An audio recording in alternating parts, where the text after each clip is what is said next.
रिया अपने माता पिता की बहुत लाडली थी। 3 बड़े भाइयों की बहन थी। कोई भी चीज़ मांगने पर उसे उसी वक्त सामने हाजिर हो जाती। पूरे घर पे रौब था उसका। पूरे परिवार और नौकरों पर राजकुमारी की तरह हुक्म चलाती थी रिया। स्कूल में भी रौब था उसका। बड़े घर की लाडली जो थी वह। ऐसे ही उसने कॉलेज में दाखिला लिया। उसके ठाट बाट बड़ी गाड़ी में आना जाना, हर दिन नया फैशन देखकर हर कोई उससे दोस्ती करना चाहता था। थोड़े ही दिनों में उसके बहुत से दोस्त बन गए। पूरे कॉलेज में उसकी अपनी एक पहचान थी। इन दिनों उसके घर एक रिश्ता आया।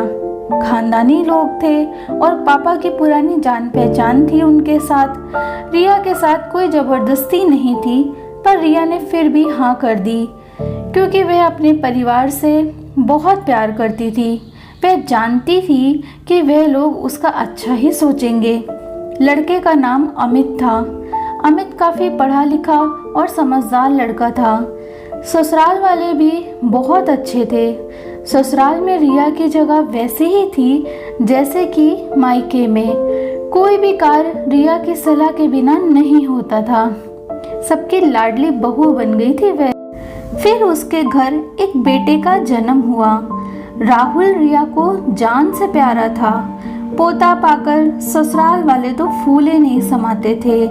रिया कभी कभी सोचती कि उसकी किस्मत कितनी अच्छी है। उसका हर अपना उसे कितना प्यार करता है। चाहे जीवन में कैसा भी समय आए, मेरे अपने हमेशा मेरे साथ हैं। मैं कभी अकेली नहीं हो सकती। कितनी खुशकिस्मत हूँ मैं। पर शायद रिया की खुशी को उसकी ही नज़र लग गई थी। एक दिन वे मायके जाने की जिद कर बैठी। अमित को बहुत काम था, लेकिन वह फिर भी उसे ले गया। रास्ते में उनकी गाड़ी अन्य गाड़ी से टकरा गई। रिया, अमित, राहुल बहुत बुरी तरह से जख्मी हो गए। काफ़ी दिनों के इलाज के बाद अमित और राहुल तो ठीक हो गए, लेकिन रिया पूरी तरह से ठीक ना हो सकी। सिर पर चोट लगने के कारण वह अपनी आंखों की रोशनी खो बैठी। अब रिया की किस्मत जैसे उल्टे पांव चलने लगी।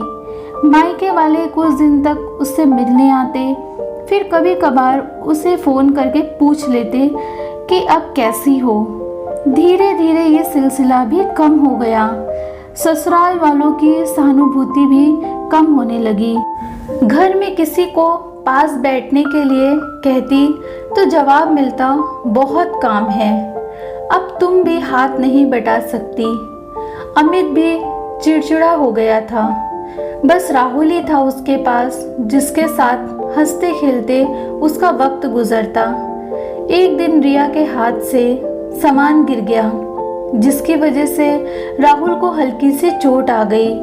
रिया के सास ससुर ने राहुल को उससे अलग कर दिया कि कहीं उसे ना देखने की वजह से बच्चों को नुकसान ना हो जाए।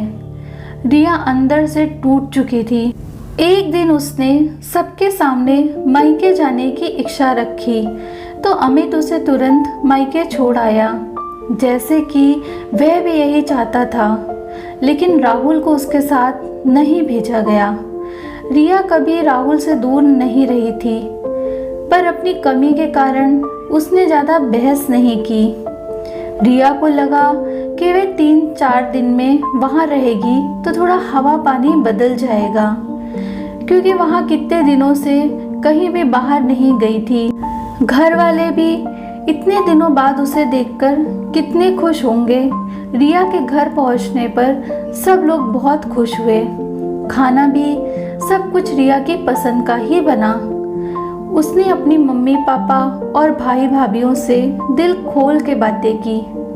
उनके छोटे छोटे बच्चे भी बुआ के साथ घुल मिल गए थे। रात को सोने के वक्त जब वह कपड़े बदलने लगी तो उसे पता चला कि उसका बैग तो बहुत भरा हुआ था। वह समझ गई। वह बहुत उदास हो गई। कुछ दिनों तक तो सब ठीक रहा, फिर जैसे सब बदलने लगा। सबका व्यवहार बदल रहा था। वे लोग जैसे थक चुके थे उससे। सब लोग घुमा फिरा कर पूछने लगे कि अमित कब आ रहा है उसे लेने के लिए। वे बहाना बना देती, जबकि वह जानती थी कि उस घर में अब उसके लिए कोई जगह नहीं। रिया से चलते वक्त कुछ न कुछ नुकसान हो जाता। थोड़ी बहुत टोका टाकी उसे सुनाई देती, वह टाल देती। एक दिन उसके हाथ से लगकर एक कीमती फूलदान टूट गया। छोटी भाभी ने बहुत हंगामा मचाया। रिया के माता पिता रोज रोज के झमेलों से तंग आ गए थे।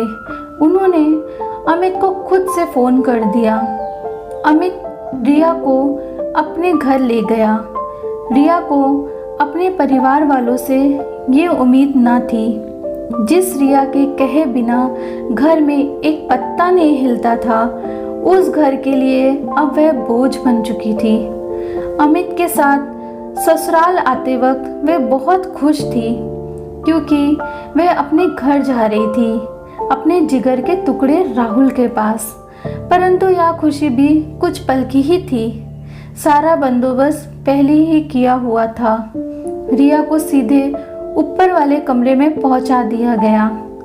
राहुल से दूर रहने की सख्त चेतावनी दी गई। एक काम वाली लता को उसकी जिम्मेदारी सौंपी गई, जो उसके खाने पहनने जैसी ज़रूरतों का ध्यान रखती। रिया ज़्यादातर चुप ही रहती। कभी कभी काम वाली लता से थोड़ा बतिया लेती। उसके जरिए राहुल का पता चल जाता। सबकी लाडली बेटी और बहू सबकी लाडली से बोझ बन चुकी थी। क्या रिया के लिए लिया गया फैसला सही था या गलत, मुझे कमेंट करके बताइए।